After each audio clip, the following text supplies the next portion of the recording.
Friends, జనరల్‌గా ఇంట్లో పుదీనా ఎక్కువ మిగిలిపోయినప్పుడు అది ఏం చేయాలో అర్థం కాదు. అప్పటికప్పుడు ఏమైనా కూర చేద్దామంటే అంత పుదీనా పట్టదు.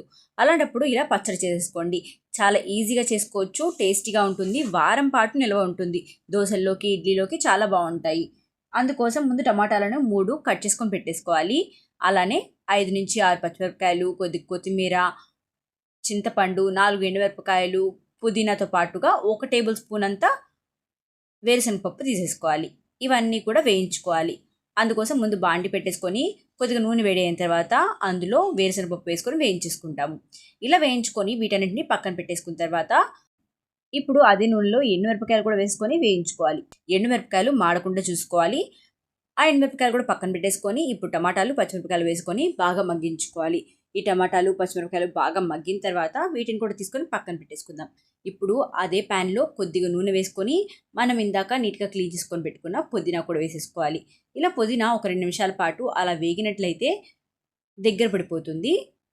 చూసారు కదా, ఈ విధంగా పుదీనా అంతా కూడా కలుపుకుంటూ బాగా దగ్గర పడేంత వరకు ఫ్రై చేసుకోవాలి. ఇలా ఫ్రై చేసుకున్నట్లయితే టేస్ట్ బాగుంటుంది. అలానే తొందరగా దగ్గర పడిపోతుంది. ఈ విధంగా 2 నిమిషాల పాటు వేయించుకుంటే సరిపోతుంది. ఇలా వేయించుకున్న తర్వాత దీన్ని కూడా కొద్దిగా చల్లారబెట్టేసుకోవాలి.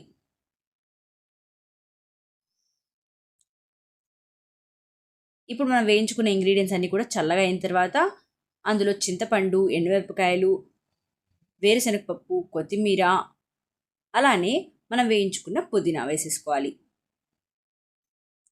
అలానే 2 చిన్నులపాయలు, వాటితో పాటుగా రుచికి తగినంత ఉప్పు వేసుకొని మిక్సీ పట్టుకోవాలి. మిక్సీ పట్టుకునేటప్పుడు కొద్దిగా నీళ్ళు వేసుకొని రుచికి తగినంత ఉప్పు మళ్ళీ అడ్జస్ట్ చేసుకొని వేసేసుకొని మెత్తగా మిక్సీ పట్టేసుకోవాలి. ఇప్పుడు దీనికి తాలింపు కోసం నూనె హీట్ చేసుకొని అందులో చిన్నులపాయలు, తాలింపు గింజలు, అలానే ఎండుమిరపకాయలతో పాటు కరివేపాకు వేసుకొని వేయించుకుంటే సరిపోతుంది. ఈ తాలింపును మనం పుదీనా చట్నీలో వేసేసుకొని బాగా కలుపుకుంటే ఎంతో టేస్టీగా ఉండే పుదీనా చట్నీ అనేది రెడీ అయిపోతుంది. ఈ చట్నీ చాలా టేస్టీగా ఉంటుంది. దోశ, ఇడ్లీ, అన్నంలో కూడా చాలా బాగుంటుంది. ఒకసారి మీరు కూడా ఇలా ట్రై చేయండి. ఎలా వచ్చిందో మాకు తప్పకుండా కమెంట్ చేయండి. మీకు గనక ఈ పుదీనా పచ్చడి వీడియో నచ్చితే లైక్ చేయండి. అలానే మీ ఫ్రెండ్స్కి, ఫ్యామిలీకి వీడియోని షేర్ చేయండి. మా ఛానల్ని సబ్స్క్రైబ్ చేసుకోవడం మర్చిపోవద్దు. Thank you for watching. మళ్ళీ కలుద్దాం.